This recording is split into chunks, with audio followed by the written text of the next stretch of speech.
Hi, I'm Ruby.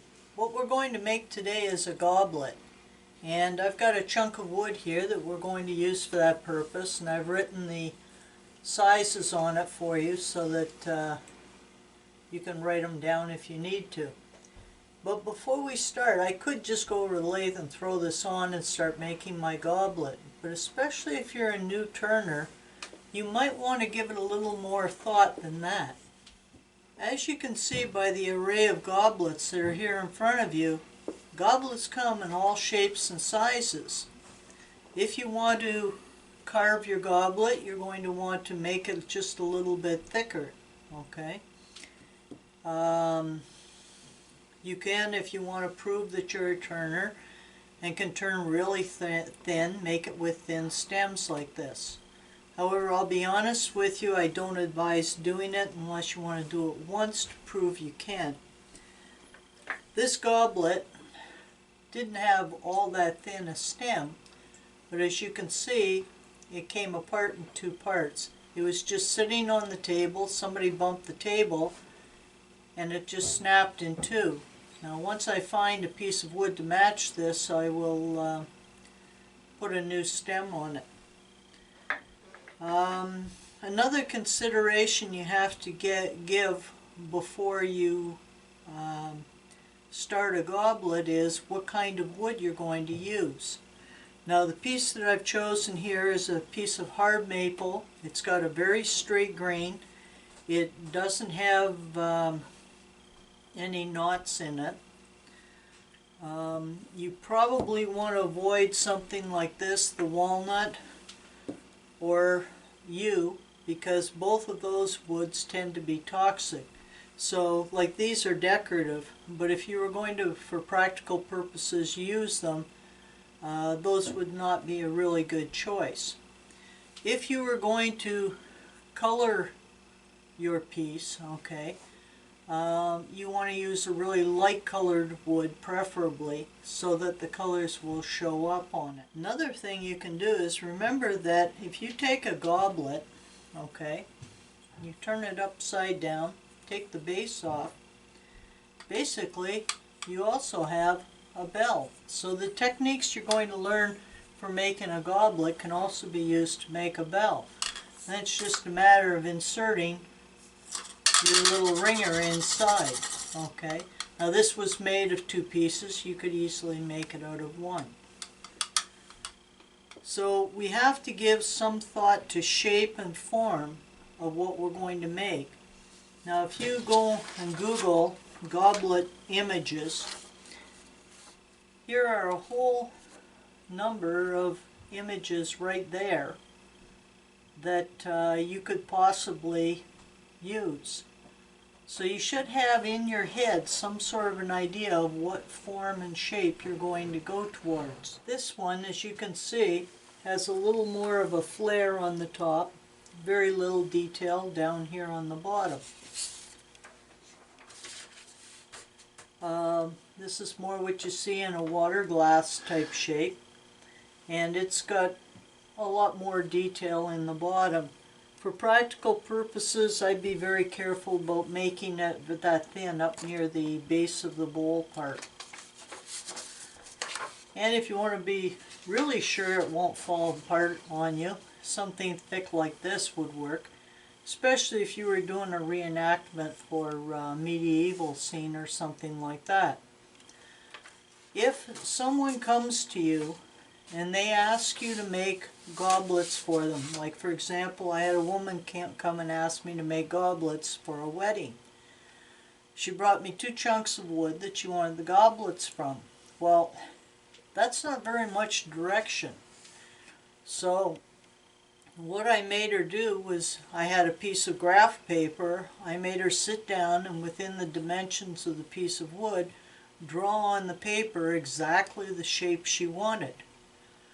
Now, it wasn't the shape I'd have chosen. It was a little chunkier, but that way you know your customer is always going to be happy about it because they picked the shape. So, why don't we take this, put it on the lathe, and see what we can come up with our goblet today.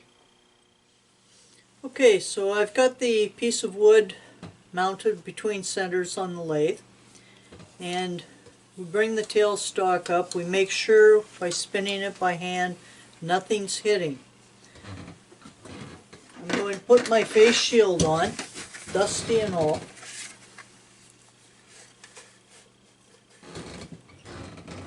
Make sure you turn the lathe speed down before you turn it on, then slowly bring it up.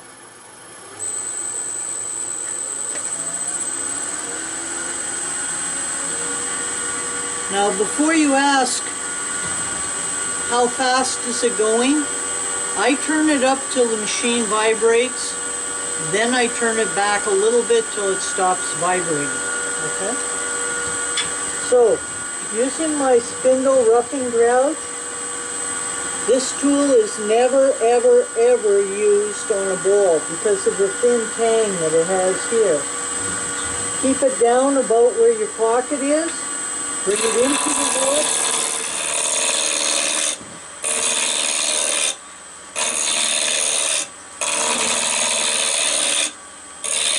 Now if you notice, I'm cutting towards the end of the spindle.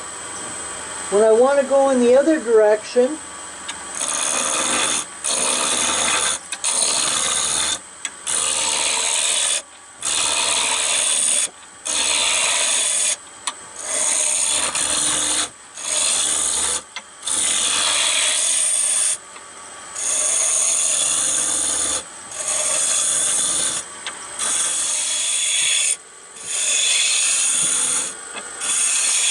now you notice that when I was turning, I never came in from the end. I'd start here, go this way, start here, and go off this way. Think of this as being like a pencil. Would you ever sharpen a pencil this way? Of course not. What would happen is you'd grab the wood here, the end grain, and it'd tear off. Well, it's the same on this end. So you can't start right from this end. So I kind of go from the centers out towards the end. I'm going to use this tool, my 3/8 beading parting tool, to create my tenon. The width of the tool itself is about the right width for my tenon.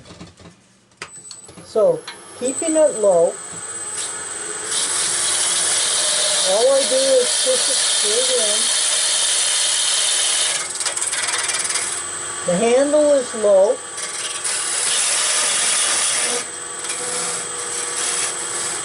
So it's just the right width for creating my tenon. Now the nice part is, when I want to make my dovetail, all I have to do is turn the tool slightly to the left,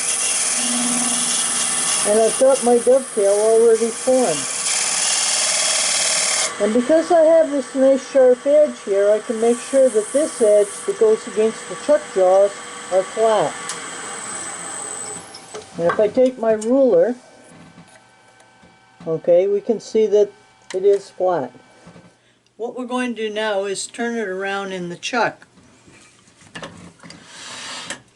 I had it between these two centers. This is the Pro Live Center from Axminster Tools. I just got my new center. I can take the point out and hold it just by these little teeth. This one just goes right in my chuck, so that I don't always have to be taking my chuck in and out all the time, which is kind of convenient. And make sure it's good and tight. If you do it up here, turn it halfway around, do it up on the other side as well. It's just the mechanics of how the chuck works. Now we want to have some idea of the shape of the top and about approximately where we want the base of the bowl part to be. And I'm arbitrarily going to say I want it somewhere down in this area. Notice my handy pencil holder here. It's a magnet with a spring on it, and I have these on all my machines so that I don't lose them. What I'm going to do now is shape the top of the bowl part a little bit, but not all the way down here. I want to make sure this stays thick and strong so that it's not going to snap off when I'm hollowing this part. So once again, right now I'm going to be using my spindle roughing gouge just to get the basic shape.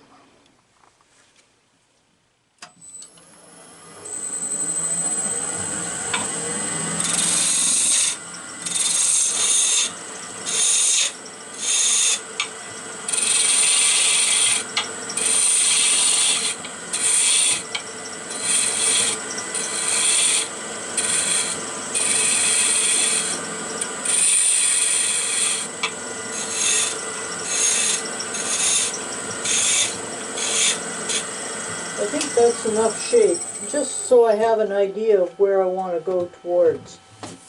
Now, if your overhang is quite long and you find that it's not very steady, then you can use a steady rest, something like this that you can mount to hold on to it while you're hollowing this part. I think this piece is pretty stable, so I'm not going to worry about that right now. Now, for purposes of hollowing, some people will drill a hole in first down to the depth that they want. I just use the spindle gouge for hollowing. When you bring the spindle gouge in, the front cutting edge of the gouge is just like on a drill bit. So if you hold the flue at approximately, let's see, 1030, and you just push it in, it just goes straight in. And then using this point as a fulcrum,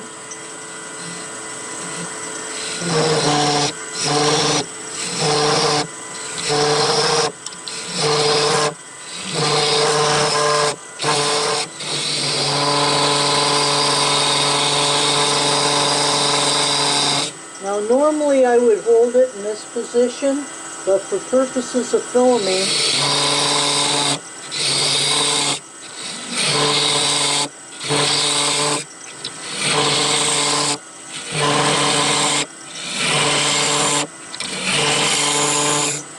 I'll have to go back to my overhand grip.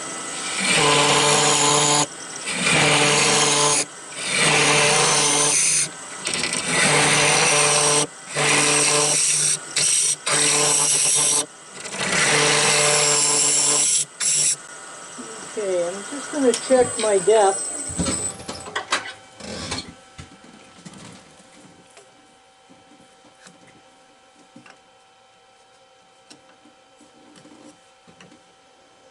Okay, so we could go a little bit further.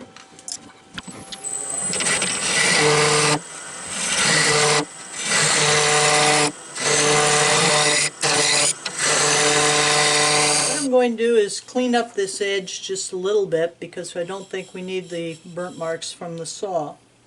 And then I'm going to refine this in down this way a bit. Okay, I've got a pencil mark here telling me how deep I can go. But I want to make sure I have an even wall thickness through here. Now, I could take this down to a 1/16 or a 32nd of an inch.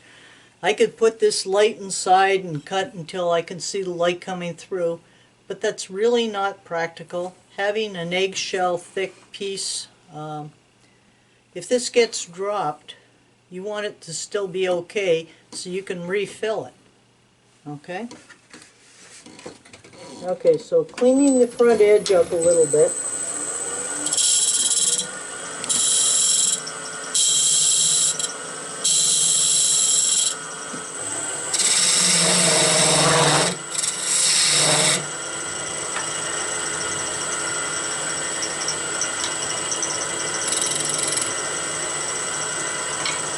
Now, in case I forget where my hollow is, I put a mark on my tool rest so I can still find it.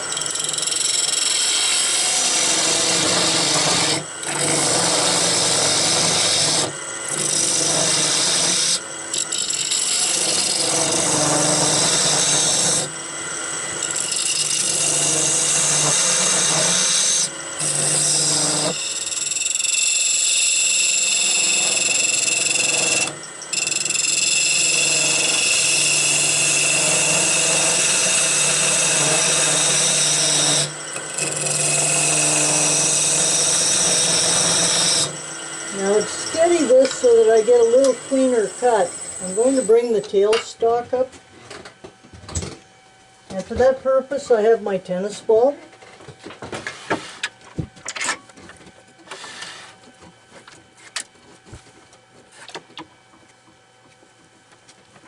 And you notice the tennis ball gives, so it's going to add just a little bit of steadiness to this.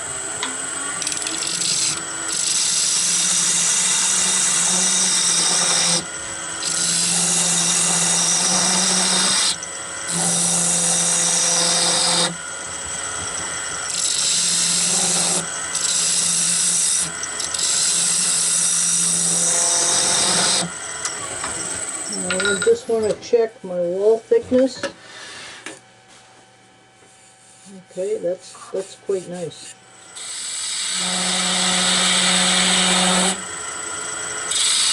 Once again, I'm cutting from uphill down, uphill down.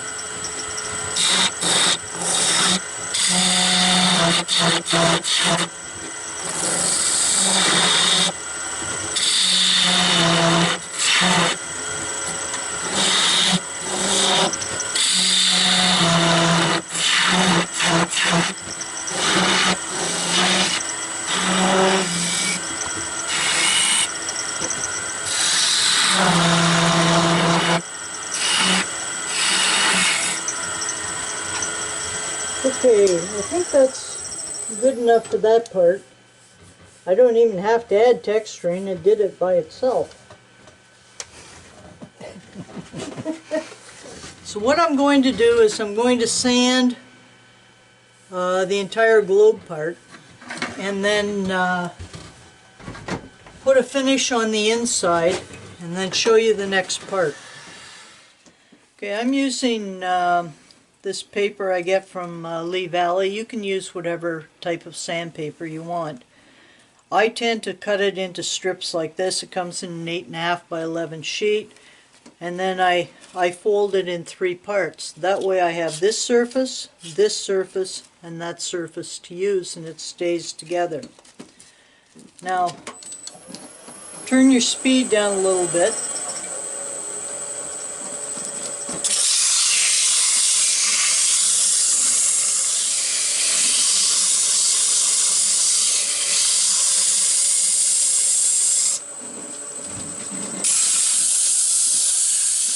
Now the grain is running this way, you can tell by the grain lines. I've been sanding and creating circular marks, so with this grit, before I go to the next grit, you want to be hand sanding it with the lathe off.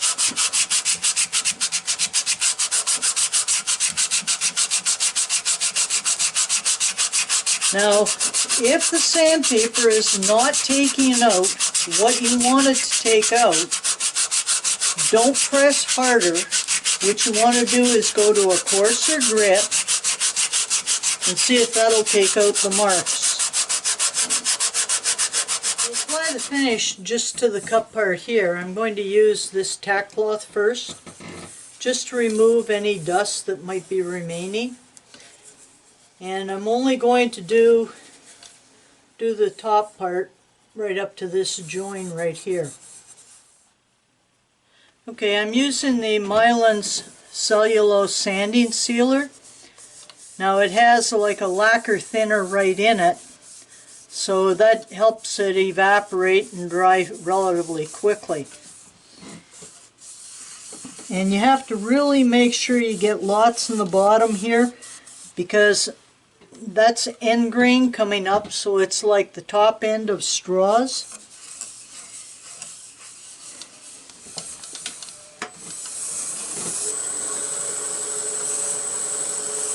Okay, and I'm just burnishing it into the wood a bit.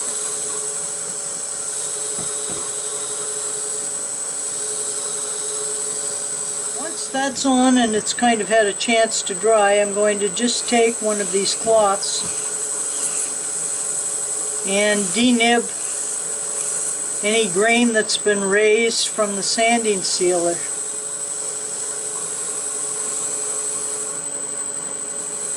Okay, now I'm going to put on some Yorkshire grit.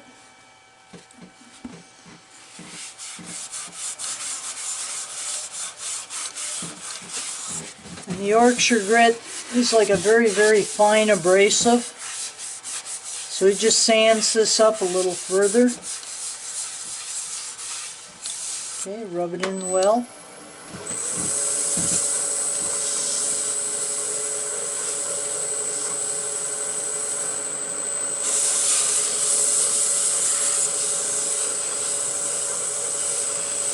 Okay, now I'll move to a dry, clean piece of cloth, part of the cloth.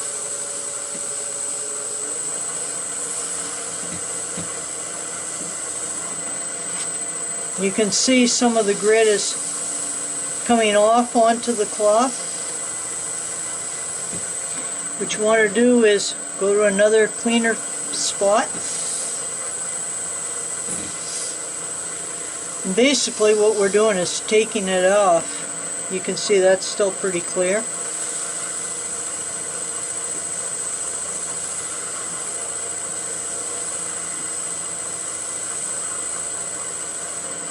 Okay, and there's no more coming off, so I've taken care of that okay. Now I'm going to go to the Hampshire Sheen. It's a gloss finishing wax and it's toy and food safe. And it's a nice hard wax.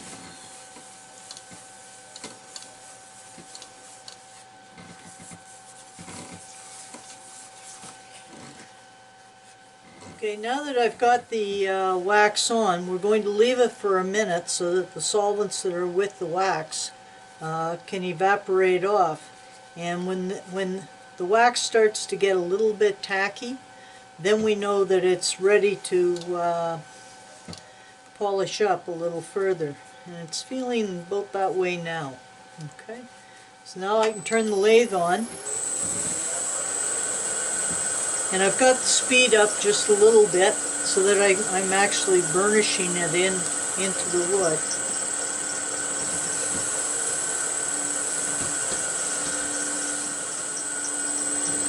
And I'll go to a nice clean piece of towel.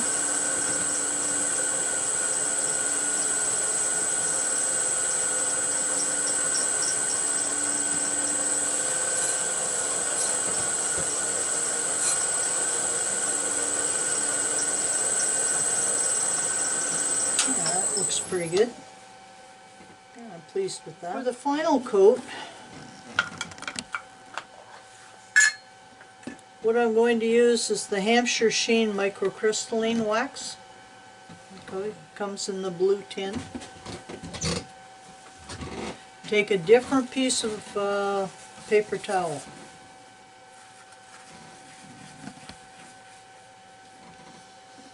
Okay.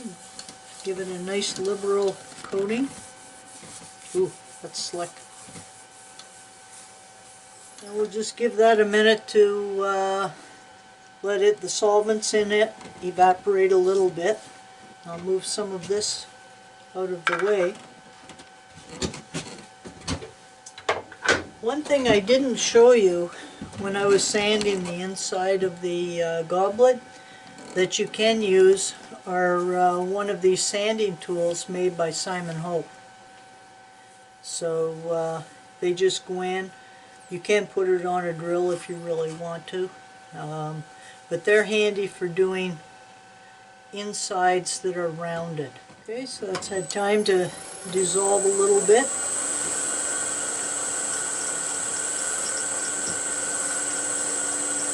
sometimes this finishing can take as long as it does to do the turning.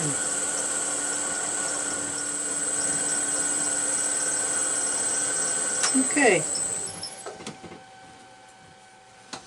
So now we'll start working down here. For purposes of finishing the stem of this goblet, I use the tennis ball, insert it inside, it goes right to the bottom. They make smaller balls, I just pick them up at the dollar store, and bring the tailstock up just to give it a little bit of support. Okay. If I were making a goblet with a stem this thin, my approach to this part would be totally different. What I would do is I would put this inside there, and then I would use heavy masking tape, duct tape, and what I would do is I would tape all of this part right to the tailstock. Then I would back the tailstock up just a little bit. And the reason for that is, what it would do is it will pull and it will cause tension along here. What I don't want to do is be pushing my tailstock in and causing compression. Because what will happen is, if it's like with this piece of doweling, if I push in from the ends, look what the dowel does. It bends.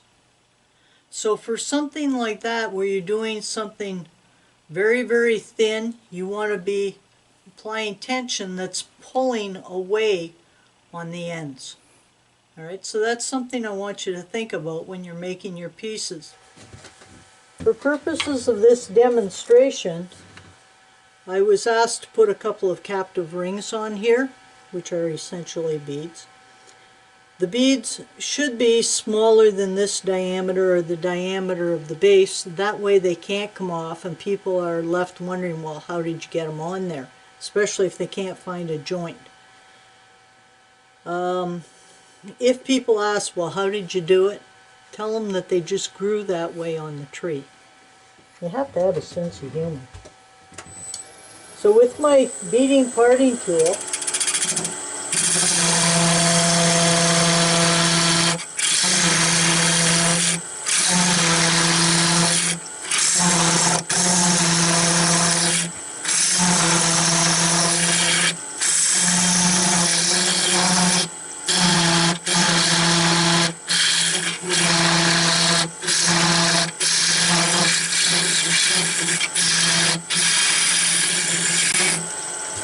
so if I'm going to make a bead here, there are several ways you can make a bead.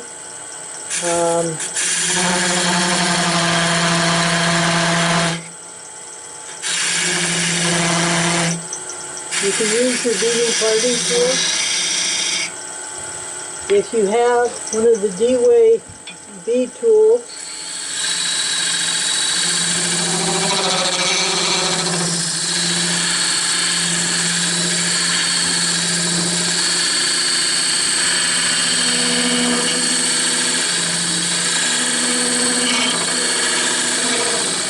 and I want a little bit of space on the side here.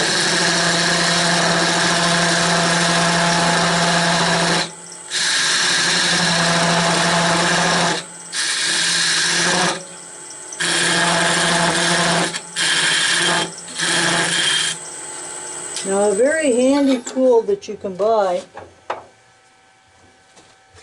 are these. They're for making beads.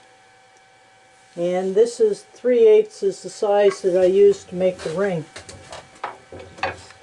So basically they're sharpened on both sides, so you can do both sides of the bead. But to get there, you want to go in a little further first.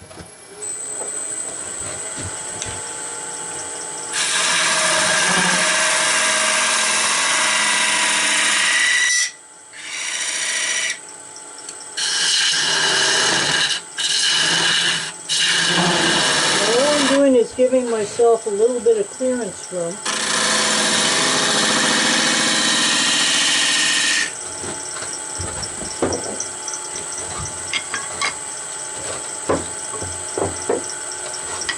And taking the tool, I get the bead in, and then I just come around and I let the front edge of it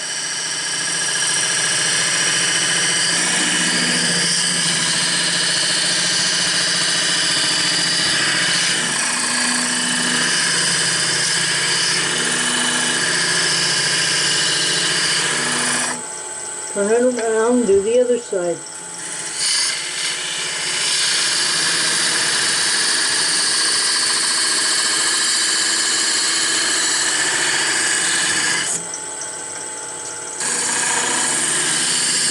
This is not something you want to force.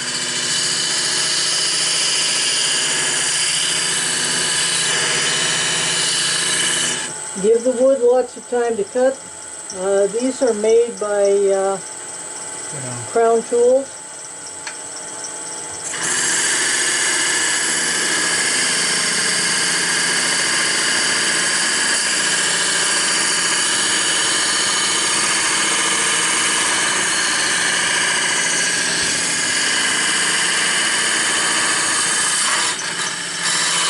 And I think we have a loose bead. And usually what I do is I take some masking tape and try and tape it out of the way. I was asked to do 2, so I'll do it again.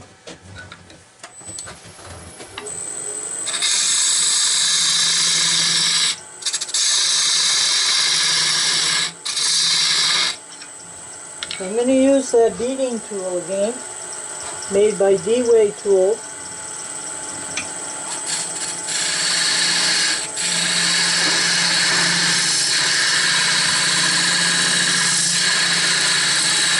What that does is it gives me the shape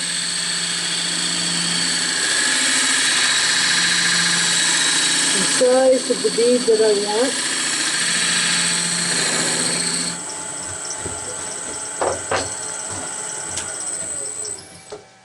Just make sure that's nice clean bead.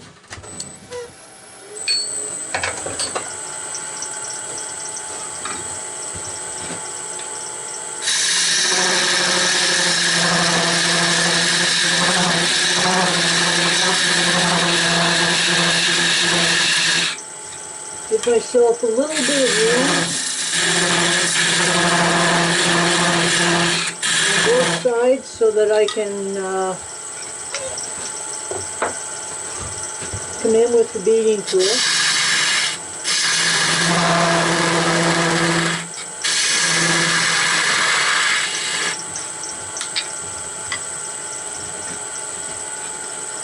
Now I'm lining this up with the bead that's there.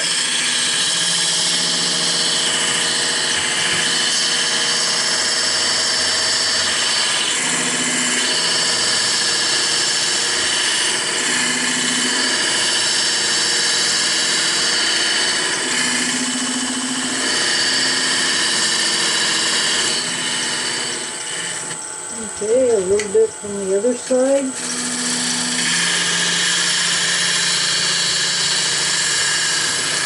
I hate to say it, but this almost feels like cheating.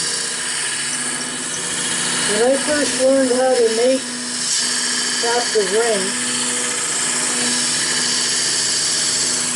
these tools didn't exist. So we did them all with skews and spindle dowsers. But I have to say, this does make life a lot easier.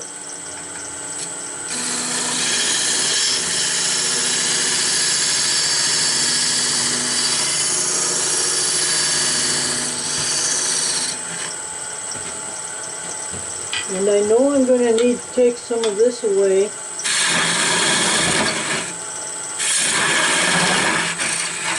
So that I can take the bead off of there later.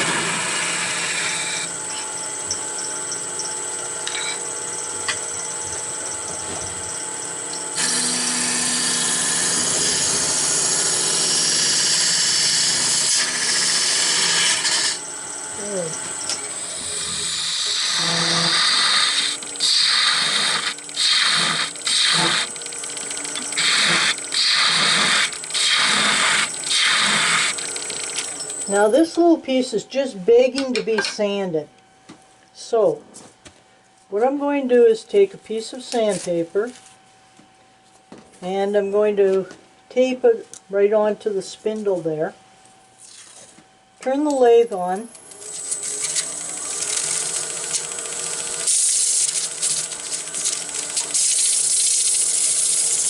And rub the inside of the bead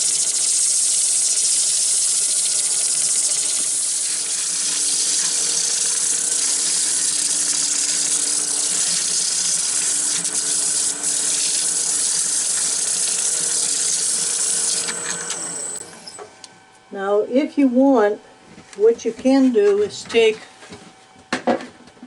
once you've got the worst of the joint taken care of there, you can take another piece of sandpaper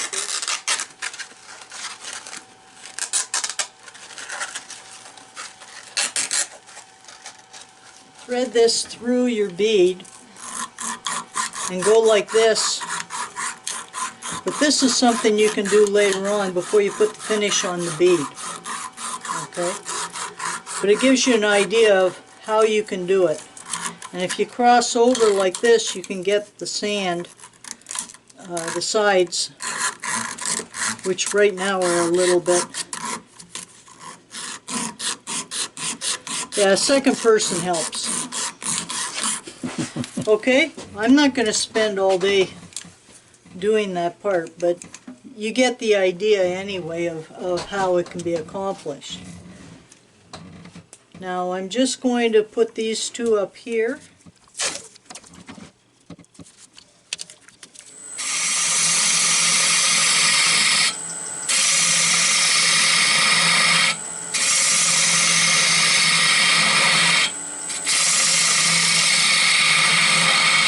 Now you notice I have my thumb behind the tool, so I can use my entire body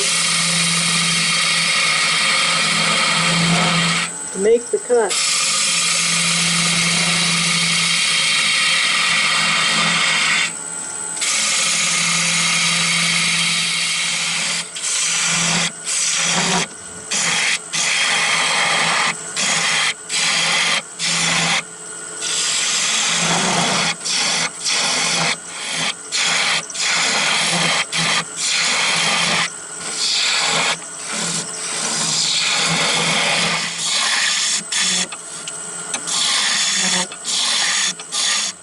What I've done now is I've moved the captured rings down here to this end, and I'm going to work at this junction to kind of get an idea of how the stem of the goblet's going to go. Now essentially we're working with a spindle, and before my cameraman showed up, I was working on spindles like this for a job, and they're good practice. Like when I was first learning, what I did was, before I would start turning at all, especially spindles, I would throw a bunch of sticks on the lathe and practice making beads and coves. And it helps you develop your eye as well as your tool control. Now this is a spindle, so you want to apply the rules for spindle turning. Turning from high to low, high to low, high to low. You have to think of the spindle as being just like your pencil. Okay, you would never cut your pencil in this direction. You're always going from high to low. When you get to the other end, it's like a pencil that's been sharpened on both ends. So you're going from high to low. So we have to apply those same things when we're turning here. For this I'm going to use my spindle gouge. Before you turn the lathe on, make sure that everything is clear, that all of your tool rest and components are tight. Put your safety helmet on. Turn your speed down.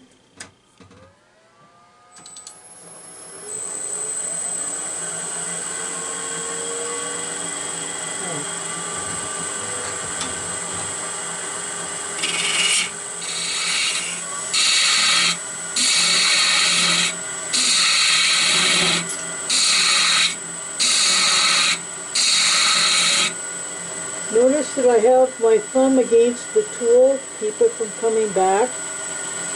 My fingers are also supporting the wood on the far side, but I never put my fingers between the wood and the tool rest.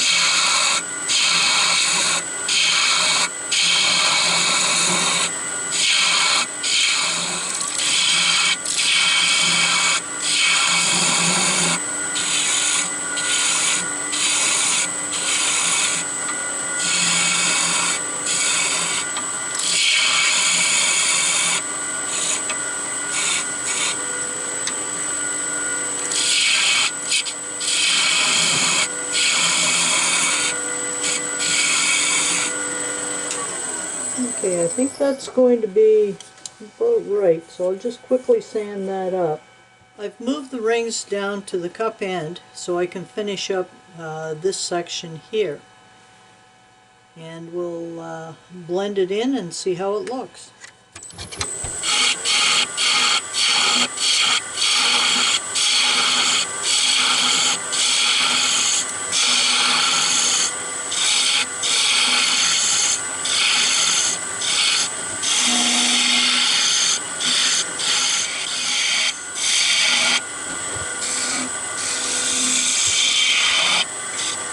Now this is almost trying to have a slight bead here, so I'm going to put one in.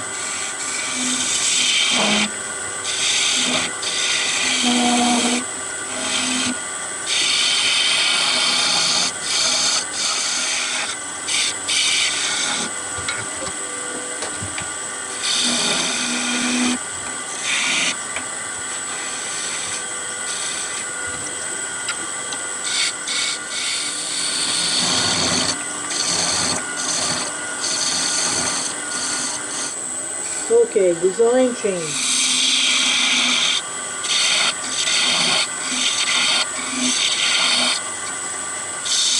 Now make this cut. My finger's 90 degrees. And just stay there. And open it a little bit.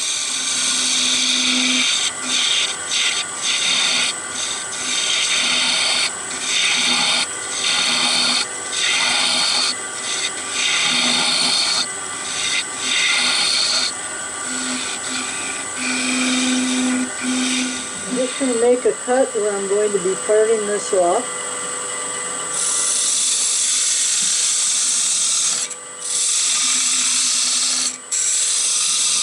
Now this is crying out to me that it really needs some texturing or a design opportunity right here. So what I'm going to use will be my Wagner, or Apprentice Wagner, texturing tool. My lathe speed will be moved right down. Make sure this is hanging over the tool rest, otherwise you get beautiful indents on the top of your tool rest that you don't want. Now I put it into the palm of my hand so that I get the palm of my hand right behind it. So I've turned the speed down. And you don't need very much. You get your whole body behind it.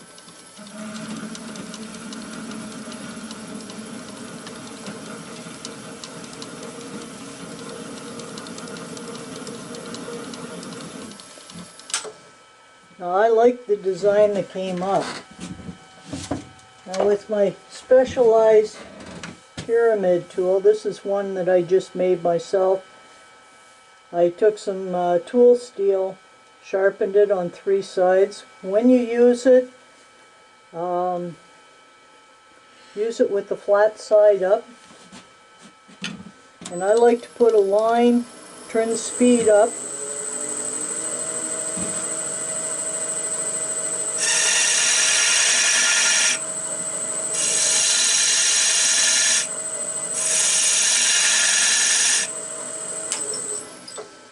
Now to me that just gives it a finished look. Alright. Now the hard part comes. And that's applying the finish to the rest of the stem of this piece. The hard part is because of these captive rings, and I could put the finish on this half, move the rings over here, and then put the finish on this section, and that actually might be the best way to go. Later on what I'll do is I'll finish sanding the rings, and I'll apply the finish to the rings maybe this evening or something like that. I'm going to take a tack cloth and just gently take off any extra dust that's there. And I'm going to apply some of the Mylan's sanding sealer.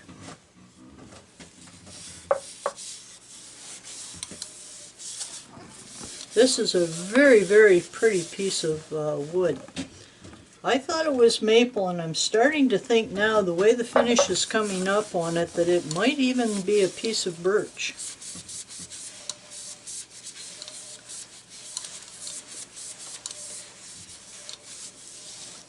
Now, before I put the Yorkshire grit on, you want to come back with a scouring pad, something to denib and smooth out the sanding sealer.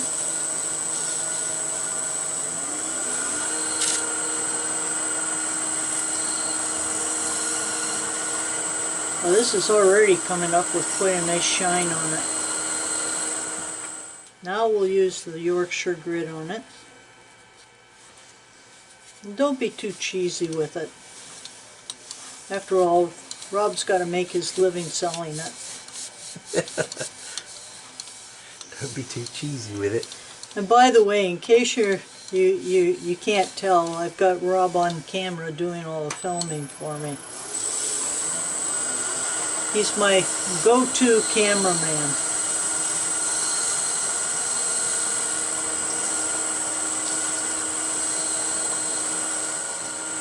Now, this is why you want to grow nails. Just so you can put it into these little lines here and remove any wax that builds up into those areas.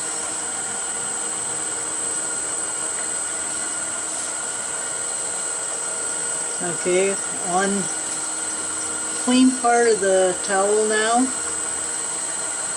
Okay, what I'm going to apply now is the Hampshire Sheen Gloss Finishing Wax. You can tell it has some carnauba in it by the deep yellow color and consistency of it.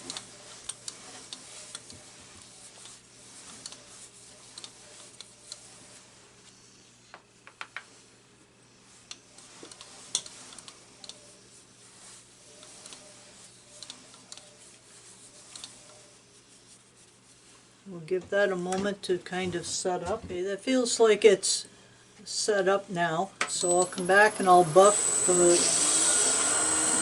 high gloss wax in, and that is giving a very lovely shine.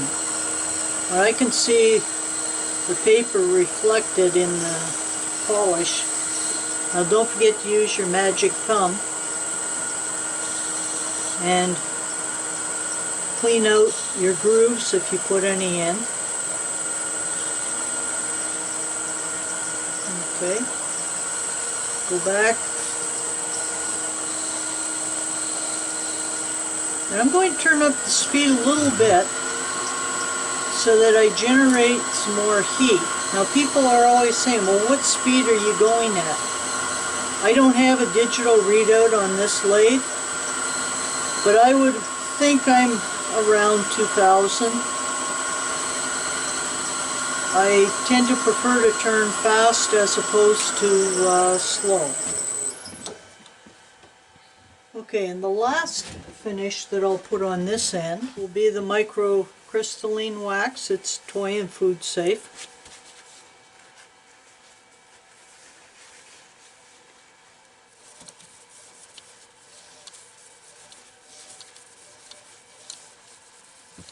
And just like the other one, I want to we'll let this dry and tack up a little bit. The microcrystalline has set up now, so what I'll do is I'll just burnish it in.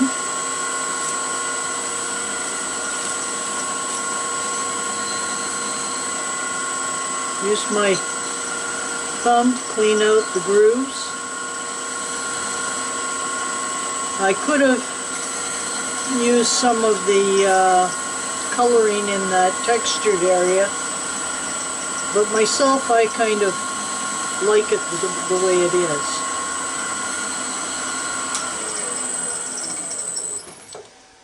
Okay, ooh, that feels nice.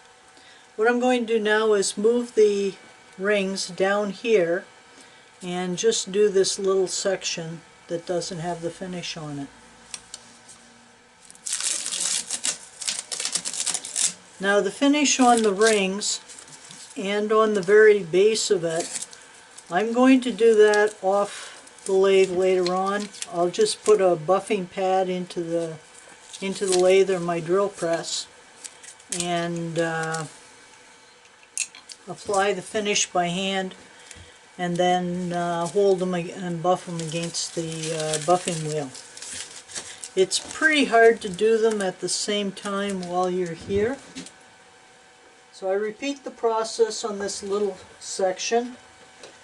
With a tack cloth, I remove the dust that's built up on there. I have a very small area to do. Okay,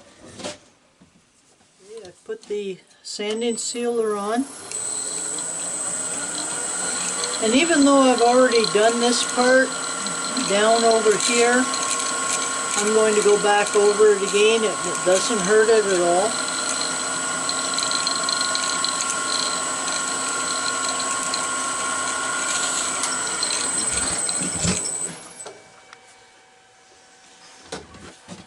Now I'm going to apply the Yorkshire grit.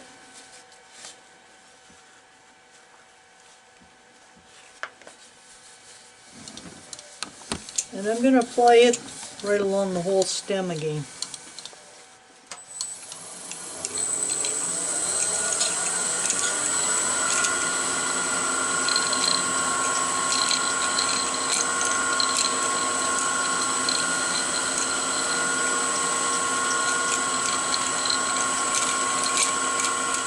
And back to the gloss finishing wax.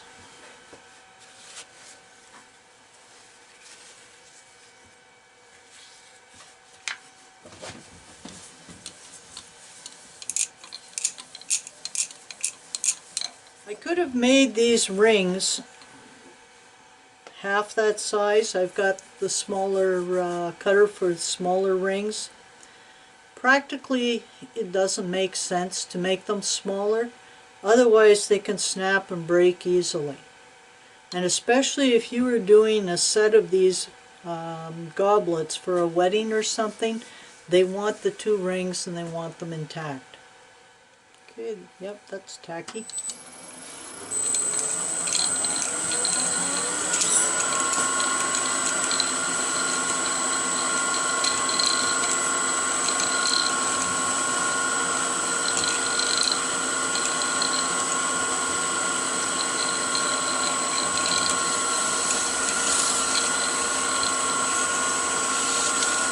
This is why you were born with two hands, one to hold the captive rings out of the way and the second hand to do the polishing.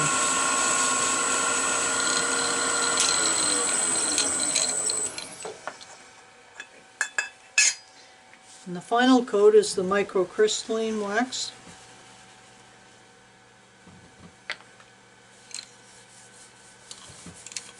On the advice of my cameraman, I'm applying it to the entire piece.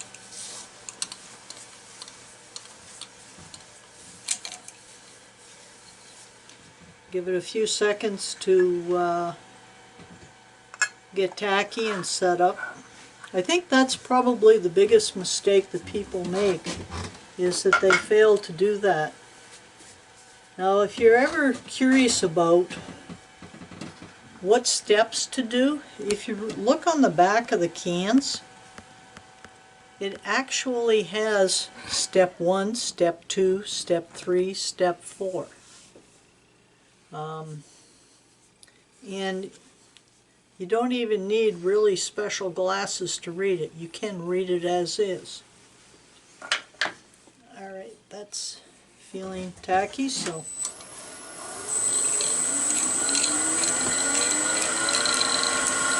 now I've got the speed turned up a bit on the lathe. The heat generated by the friction will help to smooth the wax and get it into all the areas that I want it. Make sure you get it out of any grooves that you've put into there.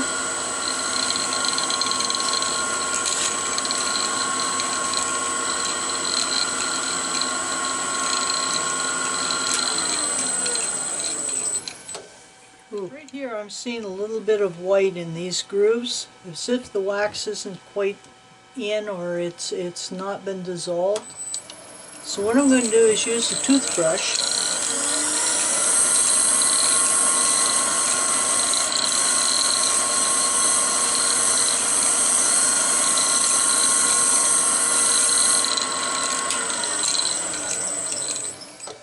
Yep, that got it pretty well.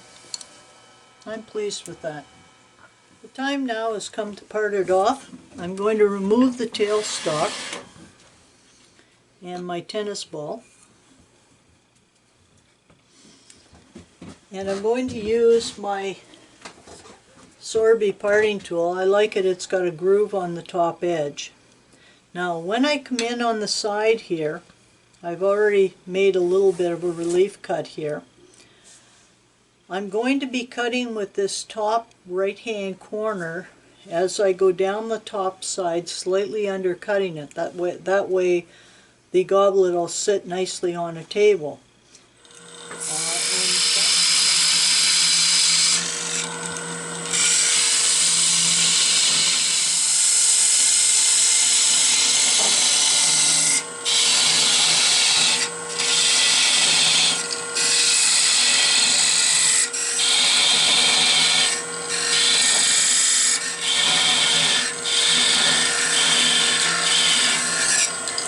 Now if you're not comfortable with cutting it all the way through, you could stop at this point and use a saw.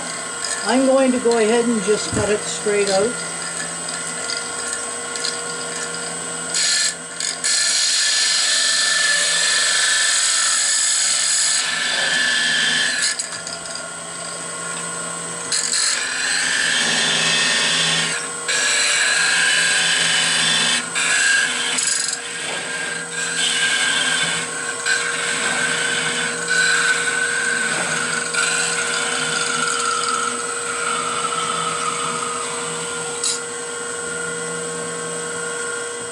When I cut it off, I left a little bit of a spigot right here.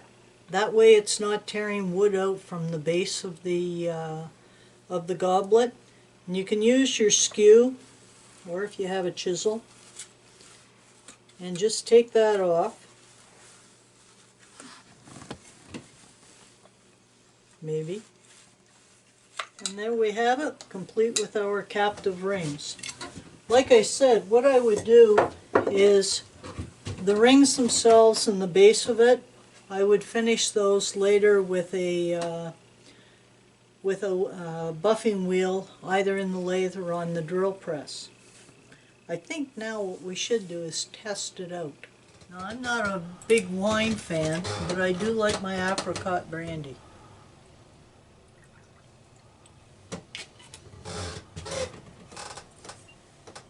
So here's a toast to all of you.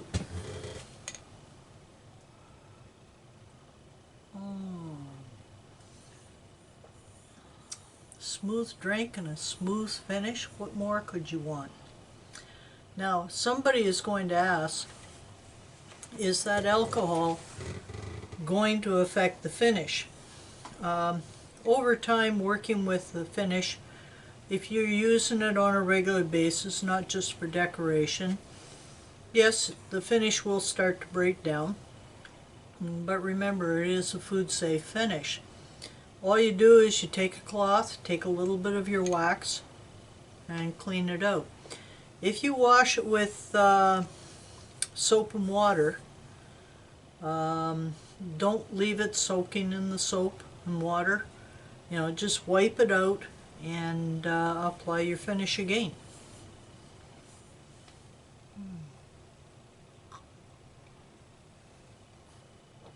That's it. I'm done turning for today.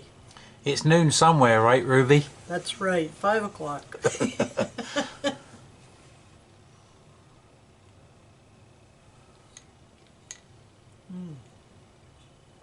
I do like my brandy.